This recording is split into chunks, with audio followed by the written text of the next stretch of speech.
डायन एपिसोड 18।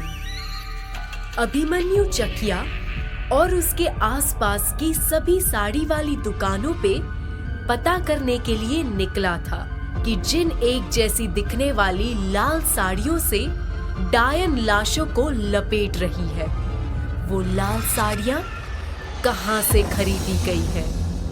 लेकिन जैसे ही वो घर से अपनी मोटरसाइकिल पे निकला, उसके पीछे मोपेड पे सवार एक अनजान शख्स लग लिया, जिसके इरादे कुछ नेक नहीं लग रहे थे। चिलचिलाती गर्मी पड़ रही थी।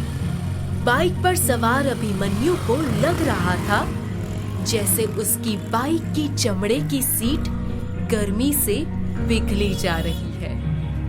धूप से उसकी पीठ और पैर झुलस रहे थे और उसके कपड़े भट्ठी की गर्म आग से निकले हुए लग रहे। मौसम की गर्मी ने वैसे ही उसको बेहाल कर दिया था। ऊपर से वो चकिया और आसपास की सभी साड़ियों की दुकानों में जा चुका था, जहां उसे कोई भी ठोस सुराग नहीं मिला था जो चकिया में हो रही खौफनाक हत्याओं के रहस्य को सुलझा सके। अब तफ्तीश करने के लिए सिर्फ एक आखिरी साड़ी की दुकान बची थी और अभिमन्यु की सारी उम्मीदें उसी पर टिकी थी। साड़ी की दुकान की तरफ जाते हुए अभिमन्यु ने अपनी मोटरसाइकिल के शीशे में पीछे से उसी गमछे में मुंह छिपाए हुए आदमी को मोपेड पर आते देखा। अभिमन्यु जानता था कि सुबह जब वो घर से निकला था, तब से वो आदमी उसका पीछा कर रहा है। पहले उसे लगा कि मोपेड पर सवार वो आदमी उससे आगे निकलना चाहता था, इसलिए अभिमन्यु ने उसे रास्ता भी दिया। पर वो आदमी किसी गली में अचानक गायब हो गया था। अभिमन्यु ने तय कर लिया था कि वो उस आदमी का सामना करके रहेगा। आखिर कौन था वो आदमी और क्यों अभिमन्यु का पीछा कर रहा था? अभिमन्यु साड़ी की दुकान के पास अपनी बाइक पार्क करके उस आदमी के आने का इंतजार करने लगा, पर वो शख्स कहीं दिखाई नहीं दिया। कुछ देर इंतजार के बाद अभिमन्यु दुकान के अंदर चला गया। दुकान में एक सेल्समैन कुछ महिलाओं को साड़ियां दिखा रहा था। दुकानदार अपनी मेज पर बैठा अखबार पढ़ रहा था। अभिमन्यु दुकानदार के पास आकर अपना परिचय देते हुए बोला, मैं इंस्पेक्टर अभिमन्यु और मैं यहाँ चकिया में हो रही हत्याओं की तफ्तीश के सिलसिले में आया हूँ। दुकानदार अभिमन्यु के बारे में जानता था। उसने कठोर स्वर में कहा, आपको तो गांव वालों ने इस केस से निकाल दिया था। अभिमन्यु ने मन ही मन सोचा, इस गांव में खबरें वाकई आग की तरह फैलती है। उसने दुकानदार से कहा, वो सब जानने की आपको जरूरत नहीं है, मैं इस लाल साड़ी की तलाश में हूँ। अभिमन्यु ने उसे अपने मोबाइल पर उस लाल साड़ी की फोटो दिखाई और पूछा, क्या आपके पास ऐसी कोई साड़ी है? दुकानदार ने वो साड़ी बड़े ध्यान से देखी और कहा, हाँ ऐसी है यहाँ, मैं अब भी दिखाता हूँ। ये सुनकर अभिमन्यु के मन में उम्मीद जगी। दुकानदार ने अपने सेल्समैन को आवाज दी, अरे भुवन, अपने पास ऊपर गोदाम में रखी हुई लाल साड़ियाँ लाना तो। भुवन साड़ियाँ लेने चला गया। अभिमन्यु ने ये सुनकर मन ही मन सोचा, बस एक बार ये साड़ी मिल जाए, फिर मैं इन गांव वालों और उस ढोंगी तांत्रिक को बताऊंगा कि ये काम किसी डायन वायन का नहीं, बल्कि किसी शातिर सीरियल किलर का है, जो यहाँ से उन साड़ियों को खरीदता था। अगले ही पल भुवन ने साड़ियों की एक थप्पी लाकर अभिमन्यु के सामने रख दी। दुकानदार बोला, ये लीजिए, एक से एक चटक लाल साड़ी, बिल्कुल वैसी जैसी फोटो में दिखाई आपने। अभिमन्यु ने उन साड़ियों को देखा और मायूस हो गया। उसने दुकानदार से कहा, ये वैसी नहीं है। और ये बोल अभिमन्यु ने फिर से दुकानदार को फोटो दिखाई। दुकानदार ने मोबाइल में फोटो देखकर कहा, वैसी ही तो है। अभिमन्यु ने सख्ती से कहा, नहीं, वैसी नहीं है। तभी भुवन बीच में बोल उठा, एक मिनट, जरा मुझे फोटो दिखाएंगे। भुवन ने बारीकी से फोटो देखी और उसे एक झटका सा लगा। उसकी आंखों में खौफ उतर आया। उसने कांपती आवाज में कहा, ये तो वही खूनी साड़ी है। ये सुन दुकानदार भी हैरत में पड़ गया और बोला, खूनी साड़ी? भुवन ने गहराई हुई आवाज में कहा, इसी लाल साड़ी में तो लपेट देती है मारने के बाद वो डायन। ये सुनकर दुकानदार अभिमन्यु पर बरस पड़ा और चिल्लाते हुए बोला, आप सोच भी कैसे सकते हैं कि मैं वो खौफनाक खूनी लाल साड़ी अपनी दुकान में बेचूंगा? सच कहते थे गांव वाले, इस केस पर किसी काबिल पुलिस ऑफिसर की जरूरत है। ये सुनकर अभिमन्यु को बहुत बेइज्जती महसूस हुई और उसने पलटवार करते हुए कहा, और मुझे लगता है इस गांव को पढ़े लिखे लोगों की जरूरत है, आप जैसे गवारों की नहीं, जो सिर्फ अंधविश्वासों में यकीन करना जानते हैं। दुकानदार को अभिमन्यु की ये बात चुभ गई और वो कुछ कहने ही जा रहा था कि अभिमन्यु ने उस पर एक चेतावनी भरी नजर डाली, जो दुकानदार को खामोश करवाने के लिए काफी थी। फिर अभिमन्यु ने भुवन को देखा और पूछा, तुम्हें कैसे पता डायन इस लाल साड़ी में लपेट कर मारती है? भुवन घबराहट भरी आवाज में बोला, मैंने उस रागिर की लाश देखी थी और मेरे बाबूजी भी मुझे इस डायन की कहानी सुनाया करते थे।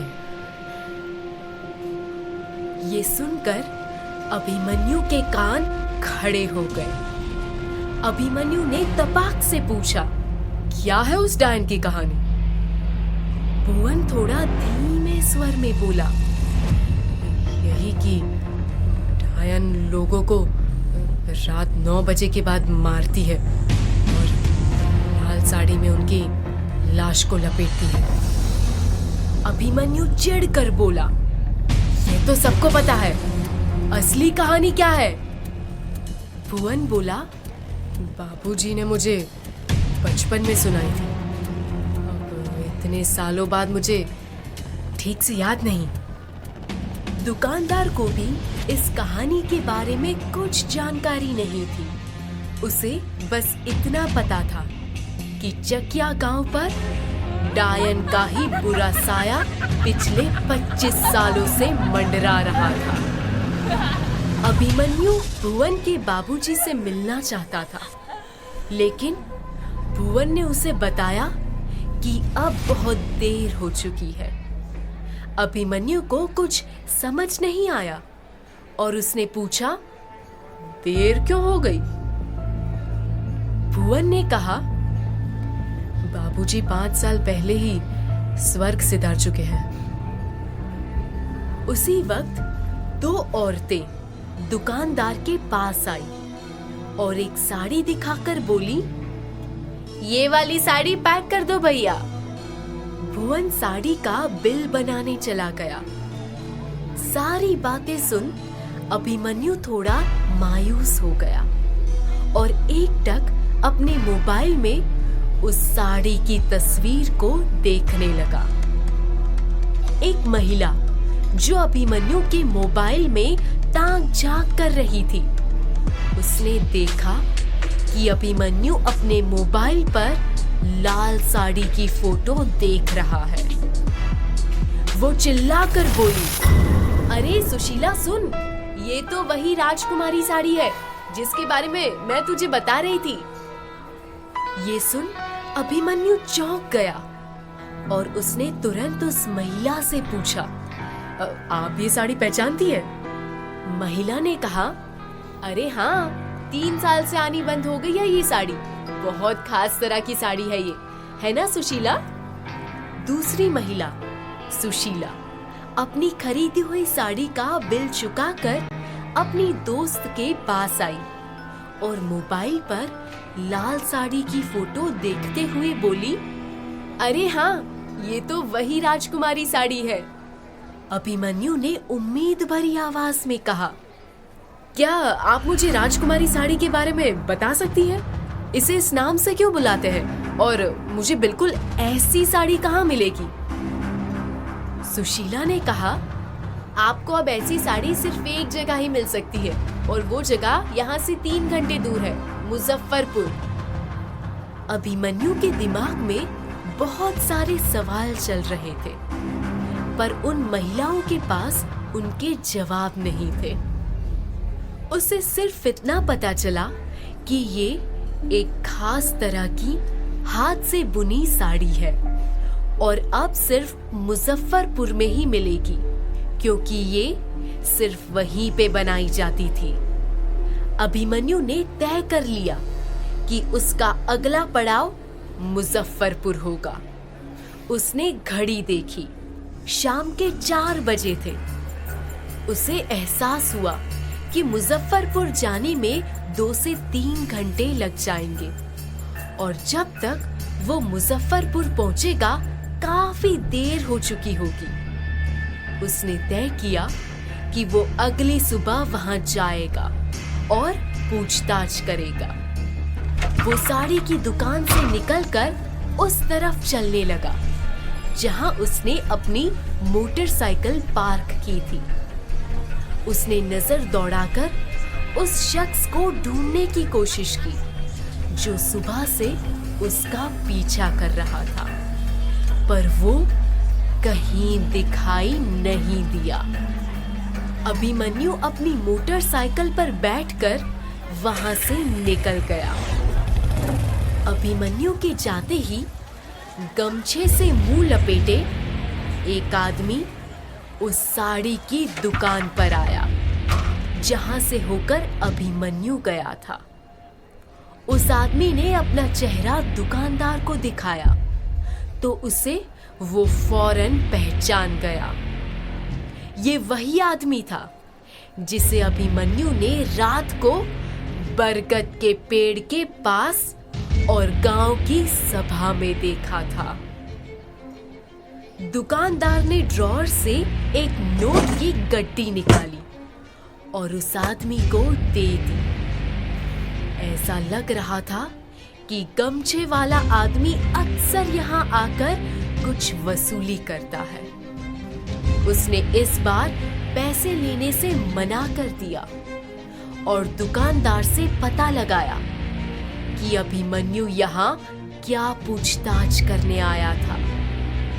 दुकानदार ने उस आदमी को सब बता दिया और ये भी कि एक महिला ने तो साड़ी का फोटो देखकर पहचान लिया कि वो एक खास हाथ से बुनी साड़ी थी जो सिर्फ मुजफ्फरपुर में बनाई जाती थी।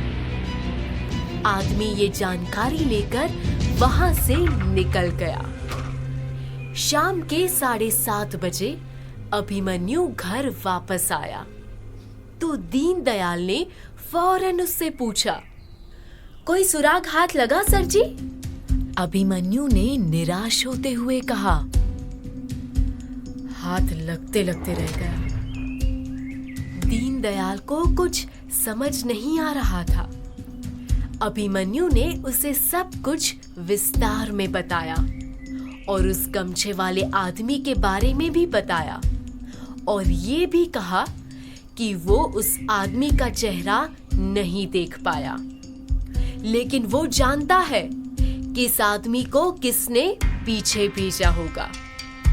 अभिमन्यु का इशारा सरपंच की तरफ था और दीनदयाल को भी इसका अंदाजा लग गया था।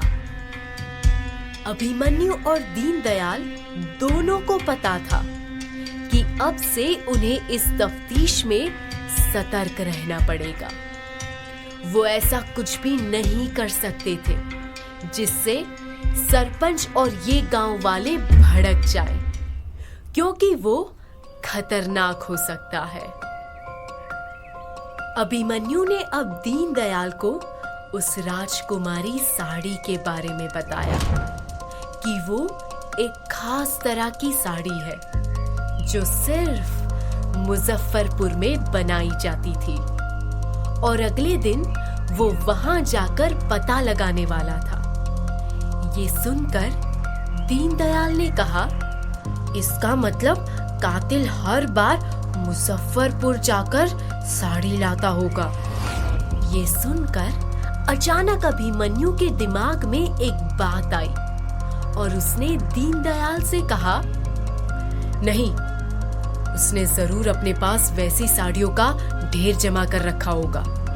उसने दीनदयाल से उत्साह में आते हुए कहा, कल सबसे पहले हमें एक जरूरी काम करना पड़ेगा। दीनदयाल ने पूछा, कैसा काम सर जी? अभिमन्यु ने तब दशरथ को फोन मिलाया। रिंग जाने के कुछ देर बाद दशरथ ने फोन उठाया और कहा, बोलो अभिमन्यु। अभिमन्यु ने कहा, सर, सबसे पहले मोटरसाइकिल भेजने के लिए शुक्रिया। और सर, मुझे आपकी एक मदद चाहिए। मुझे आज कातिल के बारे में बहुत जरूरी सुराग मिला है। टीआई दशरथ ये सुनकर खुश हो गए और फोन पर कहा, ये तो बहुत अच्छी खबर है। बताओ, क्या मदद कर सकता हूँ मैं? अभिमन्यु ने कहा, सर, मुझे गांव में उन सब घरों की तलाशी लेनी है जिनके घरों में कोई खून नहीं हुआ। दीनदयाल हैरत से अभिमन्यु की बातें सुन रहा था। दशरथ भी हैरान थे और उन्होंने अभिमन्यु से पूछा, मगर घरों की तलाशी से कातिल का पता कैसे चलेगा? अभिमन्यु ने दशरथ को जल्दी से अपनी थोक में खरीदी लाल साड़ी वाली थियरी के बारे में बताया और ये भी कहा कि कातिल ने साड़ियां जरूर चकिया में ही कहीं छुपा कर रखी होंगी, इसीलिए सारे घरों का सामान चेक करना होगा। दशरथ ने उसे परमिशन देते हुए कहा कि जो करना है वो जल्दी करे। अभिमन्यु ने उन्हें धन्यवाद दिया और गंभीर आवाज में कहा, हम तलाशी की शुरुआत आपके घर से करेंगे सर। ये सुनकर दीनदयाल और दशरथ दोनों की हवाइयां उड़ गई। क्या अभिमन्यु का इशारा इस ओर था कि टीआई दशरथ का हत्यारे से कोई लेना देना है?